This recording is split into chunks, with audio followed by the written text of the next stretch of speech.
Oxymore, tu es fort, papa. Ouais, tu es fort. C'est pas que les ruminants qui t'écoutent, hein. C'est pas que les ruminants qui m'écoutent. Même Draman Ouattara m'écoute aussi. Ah ouais. Moi, me négligeait là. Ah ouais. Ça va être 2 fois. Ça va être 2 fois, il remarque ça. La première fois, il est venu, il a crié sur lui, il est reparti. Il est sorti. Non, il est allé voir Macron, il est sorti. Deuxième fois, 2 jours seulement dans Takabori. Bon, voilà, à 23h, il a atterri à Abidjan. Ah, d'accord. Maintenant, là, il dit, il construit, les cyberactivistes, RDA, là, il construit, vous. Il construit, quelqu'un. Voilà. C'est-à-dire, moi-même, là, il allume la télé. Ah oui, moi-même, c'est bon, il me néglige. Oxymore, tu te négliges. Hein? Mais tu n'auras plus la paix, Draman. Tu n'auras plus la paix. Tu vas venir en bringue ici, on va pas te laisser te soigner. Tu as vu que tu es parti, non? Hein? Tu es parti, hein? Pochette de vidange. Regardez, pochette de vidange. Hein? Batterie de défibrillateurs, ils ont tout mis. C'est-à-dire, ils ont gonflé, ils ont mis, tu es venu à les appareils, là. Tellement tu ne veux pas te soigner. On t'a mis pression, quand tu es sorti. Pression sur toi, quand tu es sorti. Vous n'avez rien vu. Vous communiquez. Quand on dit communiquant, c'est nous. À nous, les. Même votre président, il va sortir. Vous allez parler de Babou Azodi. Mais Draman, quand on parle, il sort. Tellement on a entendu sur lui. Il a peur. Mais Draman, c'est ta position qui est là. Ah oui. Tu n'auras plus la paix quand tu viendras en France pour te faire soigner. Tu n'auras plus la paix. Tu n'auras plus la paix quand tu viendras à l'hôpital américain pour te faire soigner. Tu n'auras plus la paix. Il est ici, toi. Il est ici dans ton sang. Il est ici dans ton sang. C'est de ça qu'il s'agit. C'est de ça qu'il s'agit. Ouais. Soldat, tu es l'homme. La guêpe, tu es femme aussi. La graine, tu es femme. Oui, parce qu'on a mis quand il voit mon fils, tu es l'homme. On a mis pression que les autres. Maintenant, tu as plus de cacher. Petit mouvement de pression, tu sors. Tu vas te mettre pression quand tu as sorti. C'est de ça qu'il s'agit. On est ensemble, on va faire des vidéos dans tous les groupes. Abonnez-vous à cette page de Woody AIS. Car toutes mes pages ont été bannies. C'est de ça qu'il s'agit. On est ensemble. Je suis trop content maintenant. Hein? Ah, ouais. Même à la présidence, et nous regardez, nous écoutez. Vous n'avez rien vu encore. On est là. Il a dit, pochette, il a mis, pochette de vidange, tout ça là. Batterie de défibrillateur. Il a dit, appareil, ils ont mis là. Lui là, si on a tout donné, c'est 7 mois. Même il sent. Il n'est pas un prophète de malheur. Il n'est pas une langue de malheur. C'est pas une langue de perroquet, langue de malheur.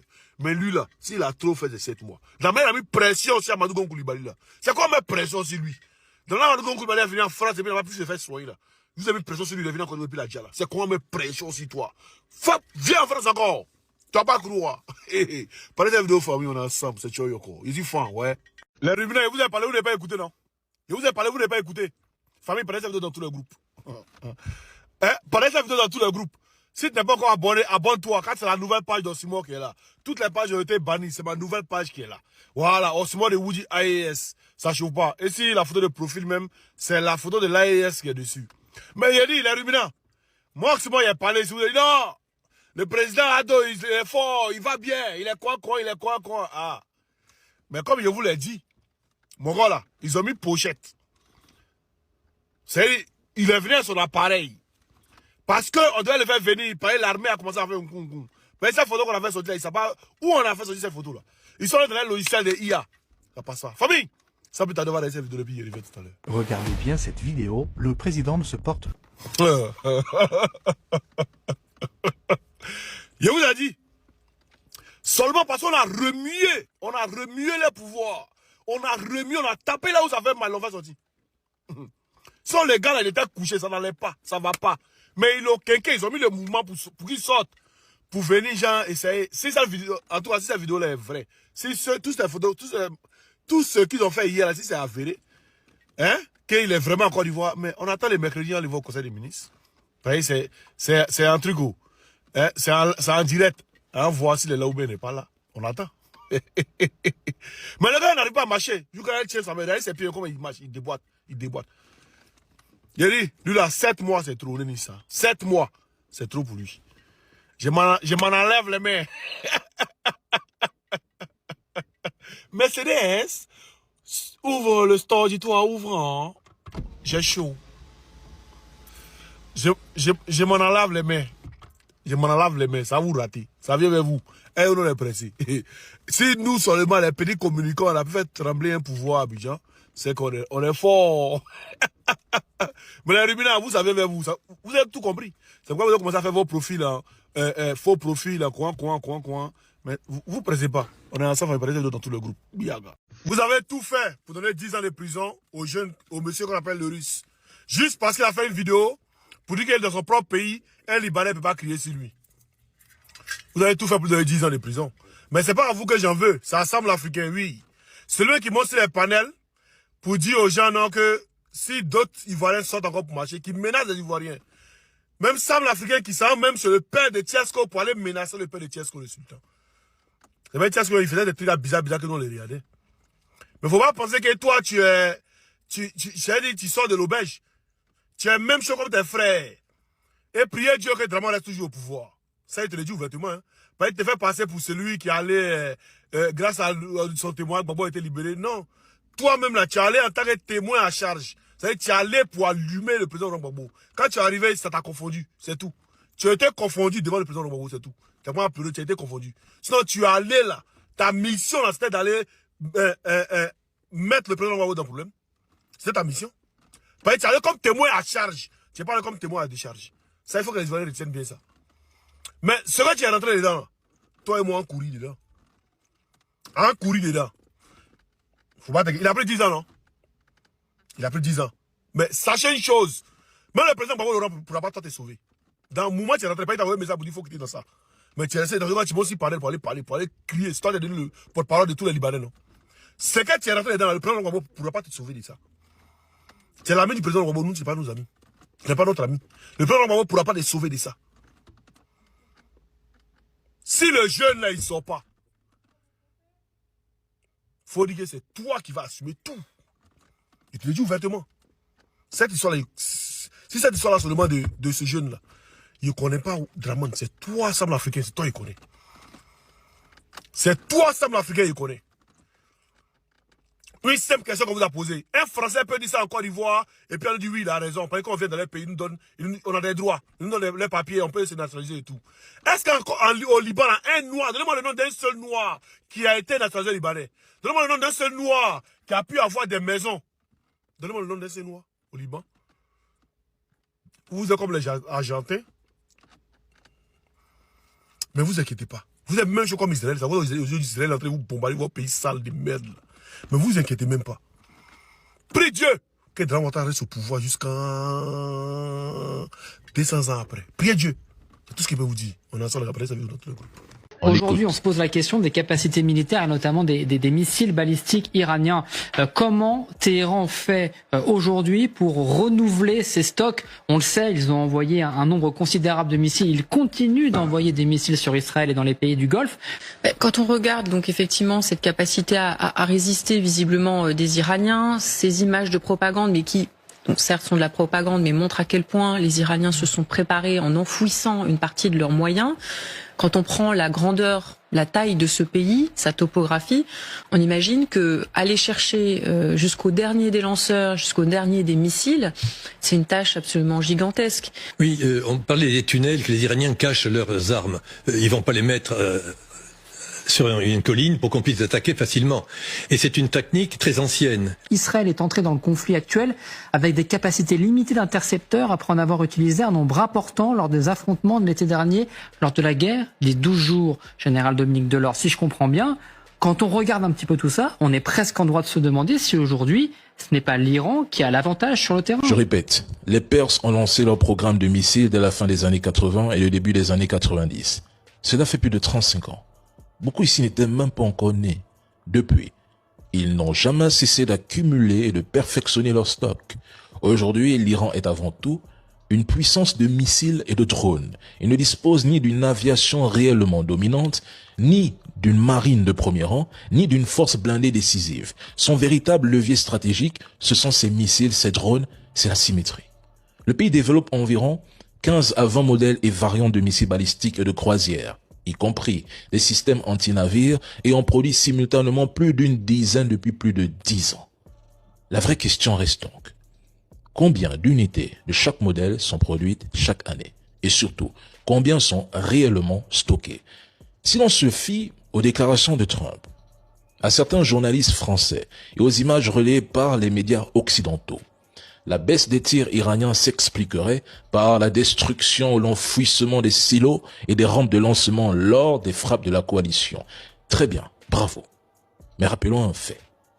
C'est dès le 3e jour de conflit, de la guerre, que l'Iran a réduit le volume de ses lancements, tout en continuant à abattre des drones, des radars, à viser des aéronefs et à frapper durement des bases américaines dans la région. Seconde question. Et si cette réduction de lancement n'était pas une contrainte, mais un choix? Une stratégie assumée de guerre d'usure pensée sur le long terme? On ne pense pas à cette équation. L'Iran reste un adversaire redoutable. Ce sont des personnes très intelligentes et combinent technologie, profondeur stratégique liée à sa géographie et une résilience difficile à briser. Ceux qui critiquent l'Iran le font souvent depuis des pays dont leurs dirigeants n'auraient probablement pas tenu 24 heures face à une telle agression. Il faut savoir reconnaître la force et la résilience de l'autre, surtout quand on n'est ni capable de l'égaler, ni de faire mieux dans les mêmes conditions. Perso, l'Iran n'a plus rien à prouver. Écoutons. Le président américain pourrait très prochainement ordonner l'envoi de 10 000 soldats supplémentaires dans la Maison-Blanche a déjà envoyé ces derniers jours 5 000 marines supplémentaires dans la région, à bord notamment de l'USS Tripoli et de l'USS Boxer. Parmi ces hommes, la moitié appartient à la 31e unité expéditionnaire, capable, vous le savez, de mener des opérations amphibies. Le Pentagone a également mobilisé des parachutistes, ceux de la 82e division aéroportée. 2000 d'entre eux auraient été déployés en urgence au Moyen-Orient. Si on calcule tous ces effectifs, eh bien cela fait donc 10 000 soldats en renfort qui pourraient arriver dans... Accumulation de forces, mais signe de difficulté. Les États-Unis envisagent d'envoyer jusqu'à 10 000 soldats supplémentaires au Moyen-Orient. Déjà, renfort sur l'USS Tripoli et l'USS Boxer. Marine spécialisée dans les débarquements. Parachutistes de la 82e division aéroportée. Sur le papier, c'est une montée en puissance. Mais côté Iran, cela peut être interprété autrement. Multiplier les troupes égales. Préparer plusieurs scénarios, mais aussi montrer que la situation est plus compliquée que prévu. Car face à l'Iran, terrain difficile, forces asymétriques, réseaux régionaux, 10 000 soldats, ce n'est pas suffisant pour une guerre totale, mais trop important pour une simple dissuasion. Donc cela révèle une zone grise. Les États-Unis hésitent entre pression et engagement réel. Conclusion, l'Iran peut exploiter cette situation, laisser monter la pression sans provoquer une guerre totale, et user progressivement l'adversaire. Et dans ce type de confrontation, forcer l'ennemi à mobiliser toujours plus peut devenir une victoire stratégique. En moins de 48 heures, l'Iran a réussi à détruire entre 5 et 7 avions américains, dont un E-3 AWACS, considéré comme l'un des actifs les plus stratégiques de l'US Air Force, et au-delà, pour l'OTAN et les opérations aériennes modernes. Dans le même temps, au moins 3 avions ravitailleurs KC-135 auraient été détruits. Cela s'inscrit dans une série de frappes. Une attaque précédente sur la base aérienne Prince-Sultan avait déjà endommagé plusieurs KC-135, tandis qu'un aura été détruit au-dessus de l'Irak, avec un second endommagé possiblement suite à des actions de défense aérienne locales. Il faut le dire clairement, la flotte de ravitaillement en vol américaine est sous pression. Les frappes iraniennes sur des bases au Moyen-Orient compliquent les opérations aériennes, obligeant les États-Unis à opérer depuis des bases plus éloignées avec une dépendance accrue aux avions ravitailleurs. Et pendant ce temps, Trump affirme que l'Iran n'a plus de missiles, ni de drones, qu'il a tout détruit. Après, il vous dit, mais ouais, l'Iran ne tire plus de missiles, c'est terminé. Mais comment ont-ils réussi à faire disparaître le mot stratégie de l'esprit de tant de personnes? Je ne comprends pas. L'Iran n'a pas besoin de lancer 100 missiles par jour. Ce n'est pas ça le but de sa guerre. l'Iran ne mène pas une guerre de démonstration. C'est une guerre d'usure, une guerre asymétrique qui fonctionne à merveille. Ça fait 1 mois que Trump se présente comme le vainqueur de cette guerre et décrit l'Iran comme un pays détruit, rayé de la carte, sans missiles. Mais cela fait aussi 1 mois que l'Iran maintient un contrôle total et absolu sur le détroit d'Ormuz au point de pousser les États-Unis à envisager le déploiement de forces au sol. Quel échec. Écoutons-le. Du président malgache avec un avion militaire français, pouvez-vous nous en dire plus ce soir ? Je ne confirme rien aujourd'hui. Je veux ici dire la grande préoccupation qui est la nôtre. Et au fond, j'ai 2 messages. Je pense qu'il est très important que l'ordre constitutionnel, la continuité institutionnelle soit préservée à Madagascar, parce qu'il en va de la stabilité du pays et des intérêts de la population aussi, pour que la communauté internationale puisse continuer d'aider. Parce que si l'ordre international et constitutionnel était rompu, on sait ce qui s'est passé, Madagascar l'a déjà vécu, ce serait évidemment les premières victimes seraient la population. Et à côté de ça, je veux dire ici, comme partout, qu'on regarde la jeunesse de ces pays avec beaucoup d'admiration, d'affection. On a une jeunesse qui s'est exprimée, qui est politisée, qui veut vivre mieux. Et ça, c'est une très bonne chose. Il ne faut simplement pas qu'elle soit récupérée par des factions militaires ou des ingérences étrangères. On lui demande simplement, avez-vous exfiltré le président malgache en déployant un avion militaire français? Sa réponse, je ne confirme rien aujourd'hui. Autrement dit, il ne dément pas. Il sait très bien que quelque chose s'est passé dimanche, mais préfère ne pas l'assumer publiquement, car reconnaître l'envoi d'un avion militaire pour exfiltrer un président africain rejeté par son peuple serait une bombe politique en France comme à l'international. Ce serait admettre une ingérence flagrante dans les affaires malgaches et africaines et renforcer l'image d'une France néocoloniale protégeant encore ses pions sur le continent. Il évoque la jeunesse malgache qu'il décrit comme politisée et désireuse de vivre mieux. En réalité, cette politisation